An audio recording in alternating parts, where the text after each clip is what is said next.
देश में बेकारी, भुखमरी और बेरोजगारी आखिर क्यों है? कौन है इसके उत्तरदायी? जिन्होंने 55-60 साल तक केंद्र और राज्यों में सरकारें दी, उन्होंने बातें बड़ी बड़ी करते हैं। आज मोदी जी के नेतृत्व में 2014 से लेकर 2024 तक आज किसान के घर में समृद्धि आई है। किसान सम्मान निधि नहीं, ये भी करते, ये कातिल साहब बैठे हैं। किसान सम्मान निधि, इनको किसी ने कसम दिलाई क्या कि किसान सम्मान निधि आप मत दीजिए? नाम भी क्या, किसान सम्मान निधि? किसी इस देश के अन्नदाता को कोई दे भी क्या सकता है? नाम भी क्या रखा प्रधानमंत्री जी ने? किसान सम्मान निधि। इतना ही नहीं, मैं कह रहा हूं, मैं जिस प्रदेश से आता हूं, हमारे आदिल कातिल साहब भी बैठे हैं। मैं एक साधारण किसान के परिवार में जन्म लिया मैंने। आज भी मैं खेती करता हूं। मैं बेलू से मैंने खेती करी है और आज भी मैं जब खेत में जाता हूं, समय मिलता है तो मैं खेत में काम करके मुझे बहुत बड़ा आनंद आता है, मुझे सुकून मिलता है। मैं बात करूं, एक उदाहरण देता हूं। मैं हमेशा कहता हूं, मैं बीच के अंदर, मैं एक छोटी सी ढाणी, बड़ा गांव में नहीं, कस्बा नहीं, एक छोटी सी ढाणी के अंदर एक साधारण किसान के परिवार में मैंने जन्म लिया। मैंने खेती करी। तो मैं गांव से मैं शहर की ओर आया। जब मैं पढ़ाई कर रहा था, मैंने सोचा, मैंने उस टाइम दर्द समझा कि आखिर ये किसान वर्ग सबसे दुखी वर्ग है, और मैंने छोटी सी किराने की दुकान शुरू करी।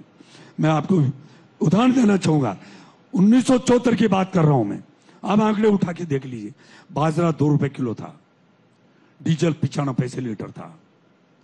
आज बाजरे की रेट क्या है, डीजल की क्या रेट है? कितना गुना लागत मूल्य बढ़ गया।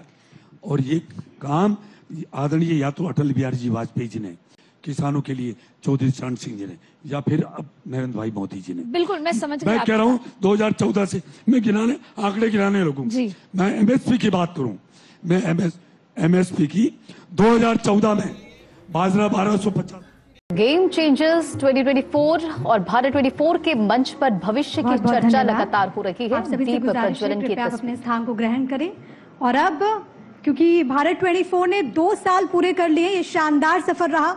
तो जैसा कि मैंने शुरुआत में इस बात का जिक्र किया था कि इसके लिए मैं बार बार आप सभी का शुक्रिया अदा करूंगी, क्योंकि ये 2 साल का सफर शानदार आप लोगों के बूते ही रहा है। आप लोगों ने इतना प्रेम और स्नेह दिया है। और अब मैं स्वागत भाषण के लिए भारत 24 के CEO and editor in chief doctor Jagdish Chandra से अनुरोध करूंगी। आपके नेतृत्व में लगातार चैनल तरक्की कर रहा है, तो सर प्लीज आप 2 शब्द जरूर कहें।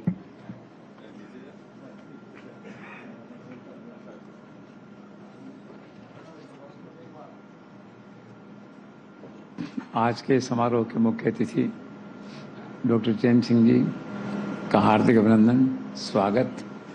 स्वामी जी का अभिनंदन। जो लोग आके चले गए उनके प्रति वोट ऑफ थैंक्स। और मुझे खुशी है कि भारत 24 के 2 वर्ष के पूरे होने के बाद ये पहला इवेंट आयोजित हो रहा है, जिसमें डॉक्टर जितेंद्र सिंह जी मंत्री महोदय मुख्य अतिथि हैं। हम एक बार फिर से उनका स्वागत करते हैं और पधारे हुए सभी लोगों को हार्दिक धन्यवाद। Thank you so much. Thank you. बहुत बहुत धन्यवाद। और अब इस सत्र के संचालन के लिए मैं पूर्णिमा मिश्रा से अनुरोध करूंगी कि वो प्लीज स्टेज पर आए। लेकिन उससे पहले, क्योंकि जब डॉक्टर जगदीश चंद्र की बात होती है तो वो अपने सटीक विश्लेषण और भविष्यवाणी के लिए जाने जाते हैं। एक झलक आपको एक बार ऑडियो विजुअल क्लिप के जरिए दिखाते हैं और उसके बाद हम सत्र की शुरुआत करेंगे। आखिर कैसे सच हुई द जेसी शो की भविष्यवाणियां? नेशनल स्पेस डे पहला हमने सेलिब्रेट किया कल, और उस खास मौके पर आप मौजूद रहे।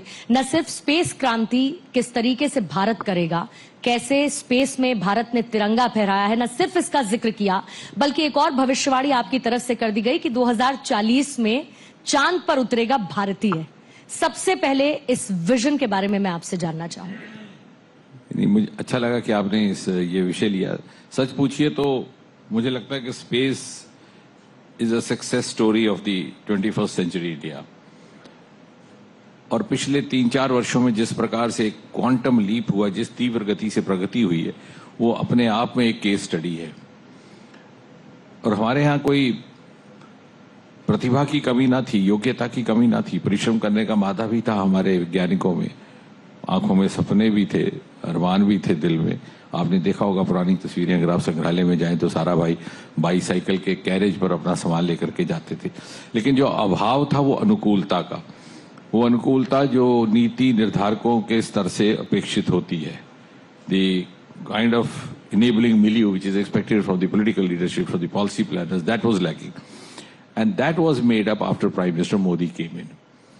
क्योंकि 60-70 वर्ष तक हमारा स्पेस सेक्टर एक कंस्ट्रेंट में काम करता रहा, under the constraint of lack of resources.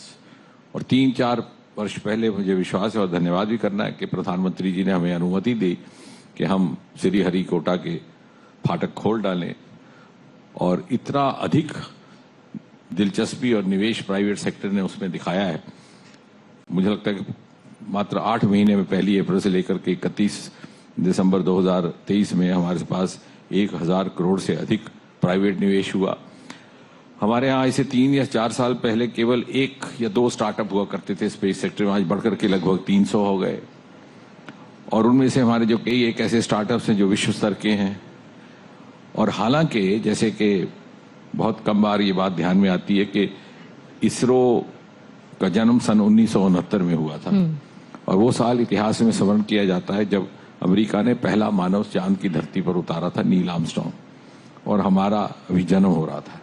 लेकिन आज हम दूसरे देशों से पहले चांद के साउथ पोल पर पहुंच गए। Absolutely. तो मैंने जैसे कल भी, आप बजा लीजिए ताली, अच्छी बात है, तो बजनी भी चाहिए, because it's not for us, it's for those brilliant brains.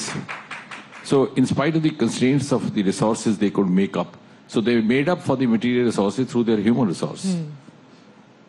And एक उससे हट करके एक ये उपलब्धि है कि चंद्रयान की जब लैंडिंग हुई है 30 अगस्त को, तो उससे सारे देश में वो लोग भी जिनका स्पेस सेक्टर से कोई सीधा सीधा ताल्लुक नहीं, जो उसके स्टेक होल्डर नहीं, जिनका कोई शायद जानकारी भी नहीं, उनको एक सेंस ऑफ एस्टीम आया कि yes, now India can do it. And that's why you saw, I think virtually every citizen of India was glued to the television. It is something which happens only when there is an India-Pakistan cricket match. उस तरह का scene, और हर उम्र के Elder citizen से लेकर बच्चे तक। और मैंने कल भी कहा कि वो इसलिए वो अद्भुत सीन था कि जिस चांद के दीदार की हसरत दुनिया करती थी, हिंदुस्तान ने उसे छू करके महसूस किया। क्या बात है। So that gave us a sense of pride, also a sense of confidence that now we can do it. And that's why पिछले 3-4 सालों में हमारी space economy has become an important component of discussion, which was hardly a discussion. हमारे वित्त मंत्री जी ने अपने budget speech में कहा कि अगले 10 वर्षों में स्पेस इकोनॉमी 5 गुना बढ़ जाएगी। कभी इसका उल्लेख किसी बजट में नहीं आता था। It didn't find that kind of a prioritization. लेकिन वो इसलिए she had the confidence to say that the manner in which we have started going. आज हम $8 बिलियन हैं। हमारा अनुमान है कि अगले 10 वर्ष में हम लगभग $40 बिलियन हो जाएंगे, और सन 2047 तक हम लगभग $100 बिलियन, और उससे पहले जैसे आपने कहा कि एक हिंदुस्तानी चांद की धरती पर पहुंच चुका होगा सन 2040 तक। आपने स्पेस क्रांति की बात की, आजकल कोई और भी है जो बड़ी क्रांति की बात करता है, और वो क्रांति की बात होती है जम्मू कश्मीर में।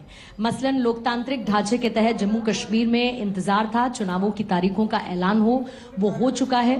तो सबसे पहले तो जम्मू कश्मीर में चुनावों को लेकर बीजेपी की तैयारी पर मैं आपसे जानना चाहूंगी कि किस तरीके से आप तैयारी को लेकर आगे बढ़ रहे हैं, फिर उस पर जो राजनीति हो रही है उस पर बात करेंगे।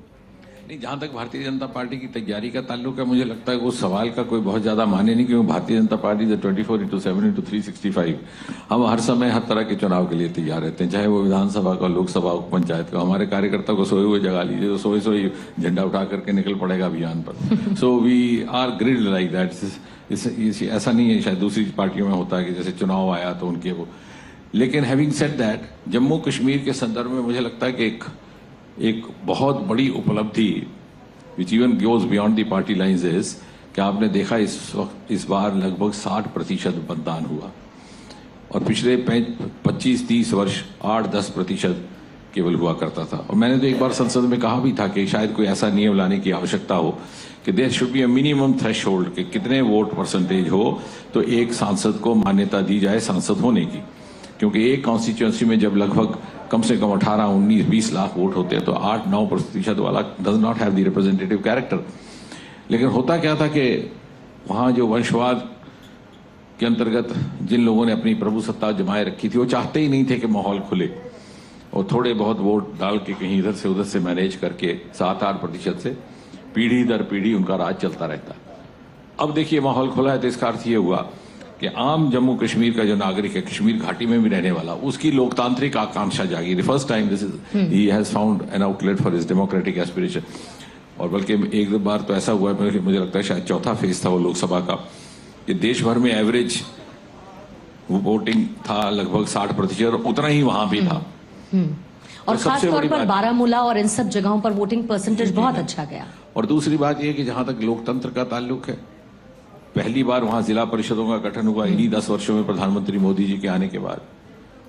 और वो पार्टियां जो दुहाई दिया करती थी ऑटोनॉमी की, सेल्फ रूल की, ना मालूम किस प्रकार से लोगों को गुमराह करती हैं, क्योंकि अगर आप पॉलिटिकल साइंस पढ़ें तो ग्रास रूट डेमोक्रेसी ही सेल्फ रूल है। जो लोकतंत्र जन्मा धरती से ही ना हो तो वो सेल्फ रूल कैसा, तो शायद self rule of the self हो गया था वो। अब पहली बार लोगों को एहसास हुआ। इसी प्रकार पंचायतें